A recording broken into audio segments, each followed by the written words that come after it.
Okay, this is the imperishable Sammy Zenith, and today I'm going to be making a rant/review of Toy Story 4, which came out last year. Alright, so before we freaking get into that, I know that I said I wouldn't make any more rants because it would be like regressing, you know, but the thing with that is, it's not my fault that freaking bad movies keep on getting made by corporate entities, giant corporate entities like Disney, who just go around munching everything in their path, you know. Oh, what's this? Lucasfilms? Oh, what's this? Marvel? Oh, what's this? Fox? All right. I just have to freaking speak my mind about this, okay? So that's why I'm making another freaking rant. It's not because, you know, it's entertainment. All right, no. So let's just get into this. All right, how can I describe this freaking movie in one freaking sentence?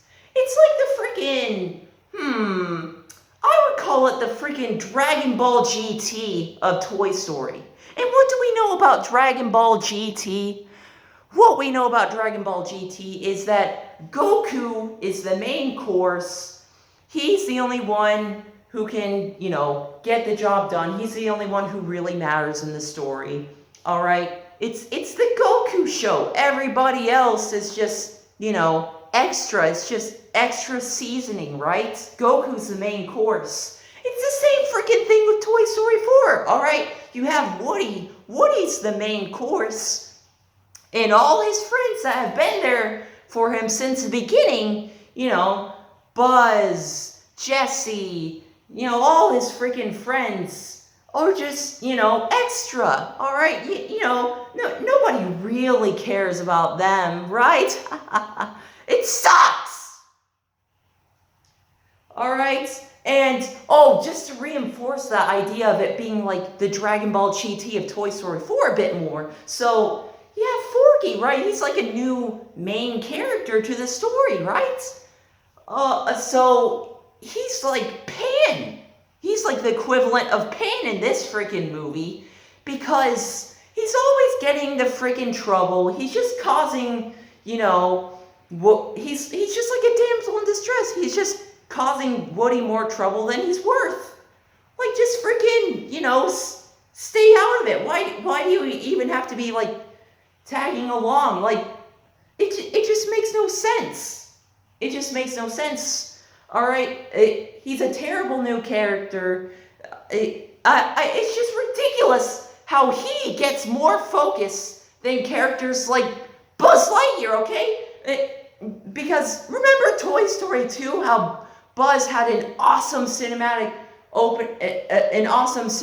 intro? Well, he doesn't get that in this freaking movie. Nobody does. All right, what's so awesome about Forky? Literally nothing. Literally nothing, and I'll get more into that. But it just freaking sucks. All right, and this is something that matters to me because you may just think I'm, you know, just pretending like, oh, he's not like a real, you know, fan of all these other characters. Okay, guess what? Guess what I did on my freaking first day of kindergarten? All right, I was dressed as Buzz Lightyear to the bus stop. So this is something that freaking matters to me. You can't tell me that's not. So, let's just move on. Let's move on, okay? So, let's talk about how they freaking incorporate politics into this movie. Politics into a freaking kids movie! So unnecessary. Just keep politics and movies separate, Disney. Is it really that hard? God! But yeah, no, they felt the need to put feminism into it because they have to empower the little girls. Like, why? Why is it necessary? Why can't we all just enjoy a movie together?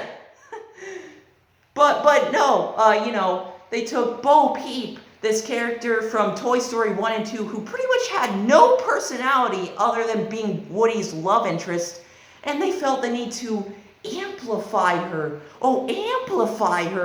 into a freaking feminist icon. Oh, and guess what? She's a strong, independent woman now who doesn't need no kid. Yeah? Yeah? Does that sound good to you? Oh, and she can climb now? Ooh, she can climb. And she can do flips. Yeah, isn't that great? Like, what? Like, why did you feel the need to freaking ruin Toy Story 3's ending just to bring her back? I mean, you have these freaking butt-kissing fanboys who will act like, they just love everything Disney does. Like, oh, a Toy Story 4 was so necessary. Thank you, Disney. Oh, thank you. Forget Toy Story 3 being the definitive conclusion to the series. No, it has to be Toy Story 4. Frick you!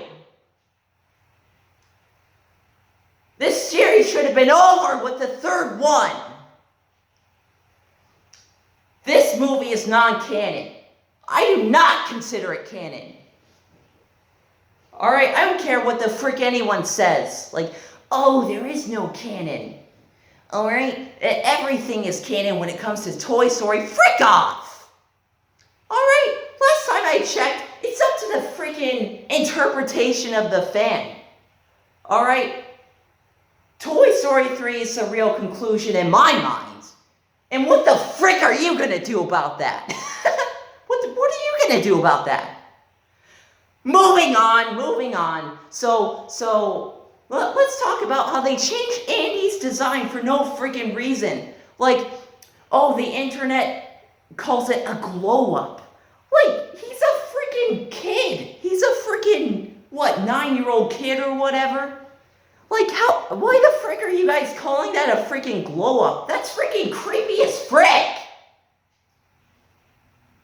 It doesn't make any freaking sense to call it that. It's just a freaking unnecessary change because Disney's trying to prove a point like, oh, look at how much better we've gotten with our freaking animation. It's not good animation because you freaking make him look like absolutely nothing like how he did in the original movies, and even just the previous one. This Andy looks nothing like the freaking one from Toy Story 1, Toy Story 2, Toy Story 3. This is a completely different kid. Like, does Woody have freaking amnesia or something? Honestly. Does he have freaking Alzheimer's? I mean, I guess he was born in the 1950s, so it's not out of the realm of freaking possibility. So, yeah, that freaking sucks. Alright, the character designs in this freaking movie suck. And that's really freaking important when it comes to a movie. Really anything, but especially a movie. Let's talk about freaking Bonnie. Alright, the new kid who was introduced in Toy Story 3, they completely ruined her freaking character. Alright, she freaking stops caring about Woody for no reason. Like, why the frick do you just freaking decide this toy that you really liked in the third movie, and Andy even said, oh, take special care of this toy, you just decide to freaking toss him aside. Just randomly decide to stop caring about him just for the sake of the plot. What the frick? It's just freaking bad writing. It's just bad writing. That's what it is. Alright, and speaking of bad writing, alright, you have the freaking antagonist of this movie. You have freaking, Gabby. Alright, first of all, what the frick kind of a name is that? Whatever. Second, I'm just gonna call her Gabby. Second, freaking, she's not even like a real villain. In the previous movies, they did a good job of, establishing villains to be like, unlikable. You got Sid, you've got crap, what's his name? The Prospector, Stinky Pete. You've got Lotso. Like, they did a good job of making those characters actually freaking unlikable in the end. But no, then you have Gabby, who was, supposed to be a bit creepy at first. But oh, guess what? She's just misunderstood. So this movie has no real freaking villain. There's no freaking tension. Ugh. No tension. No freaking tension at all! What kind of a movie is that? Alright, I can't believe people even freaking compare this to Toy Story 3. It's not even on the same level. Get out of the way, chair. Freaking blocking the camera. It's not even on the same freaking level. Alright? Where's my freaking Piccolo? I freaking dropped it, man. Frick. It's not even the same level at all. So... and then you have her, her henchman, Benson, and, they're apparently a bunch of clones of him too, but it's just a freaking rip-off of freaking Goosebumps. Why are you freaking ripping off of Goosebumps, Disney? Alright, it's a freaking smaller franchise than you, and Goosebumps freaking sucks. Alright, R.L. Stein is a freaking joke. I used to read those books when I was a kid, and obviously, like, back then, I couldn't really form, like, good opinions on anything. So, of course, I liked it back then, but now, after seeing those books for what they really are, which is freaking garbage, like, what, why are you even freaking, ripping off of it in the first place? Alright, they literally just copied his freaking design. They didn't even bother to freaking change it. Nobody freaking points it out at all. They'll just make freaking little Goosebumps jokes. Like, it just doesn't even matter, I guess, that they freaking copied the design. Like, R.L. Stein doesn't even freaking care. He didn't even freaking sue them. Probably because he knows his franchise freaking sucks. And those live-action Goosebumps movies freaking suck too. Alright, they made Goosebumps and then Goosebumps 2, which is direct to DVD. So it really shows you how, that really goes to show you how much people actually freaking care about it. And let's just move on, okay? Like, I don't even know how the frick they got away with ripping off of it like that. But let's move on to freaking Bunny and Ducky, these new side characters who are even more useless than Jar Jar Binks and Rose Tico. They're so freaking annoying. They're so freaking loud. You think I'm freaking loud? Like, every moment in the movie where they are in it is just so consistently freaking loud.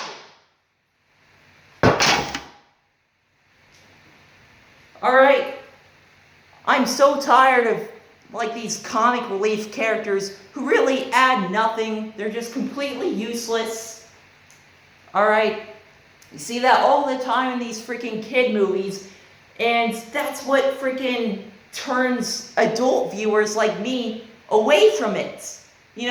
Olaf is another good freaking example of that. Which is why I didn't even freaking bother seeing Frozen 2. Frick that.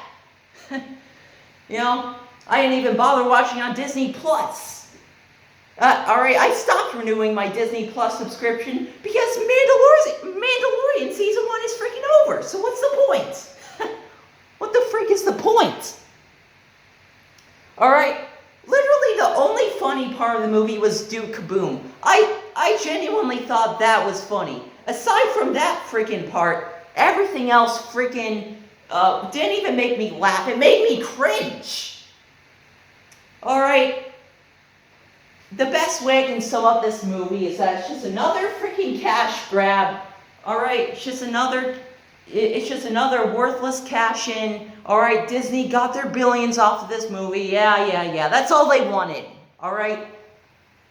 This movie has literally no heart went into this movie, no creativity whatsoever. It's just a pointless continuation. Didn't even need to be made. It's just a side story. It's not even canon. And if you have a problem with me applying that freaking term to a movie series, guess what? I don't give a frick. Because to me, this is a freaking disgrace to Toy Story 1, Toy Story 2, Toy Story 3. These movies that were freaking these movies I freaking watched my formative years. And then you have freaking Toy Story 4. Alright, it's not even for the same generation anymore. Alright, these kids watching this movie didn't even freaking grow up with the originals like I did. It's just freaking stupid, man. Alright, Pixar just needs to come up with new ideas and stop freaking and stop freaking, like making unnecessary sequels. Like, why the frick is there a freaking Cars trilogy and 2 freaking horrible Cars spin-offs? How the frick is that a thing? But there's no Bugs Life 2! Frick! Freaking pisses me off. Alright, this movie gets a freaking negative 60 out of 10. Alright, negative 60 out of 10 for this freaking crap. Alright, if you're lucky enough to not go see this movie, just don't even freaking bother. Alright, I went to see this movie with my family. That's literally the only thing that made it freaking worth it. Alright? So, that's the end of this freaking video. That was my freaking rant on this movie. This movie genuinely pisses me off. So, frick it. I'm done. Frick you, Disney. Stop ruining things. Alright? There's so much crap I can talk about with Disney, but I'm just not even going to delve into it all. Alright? This movie's just a cash-in. They even made a freaking short film about Bo Peep on freaking Disney Plus. So freaking boring. What a snore fest. Who the frick cares what she did during that time skip? Who the frick cares? I'm done. Frick you, Disney.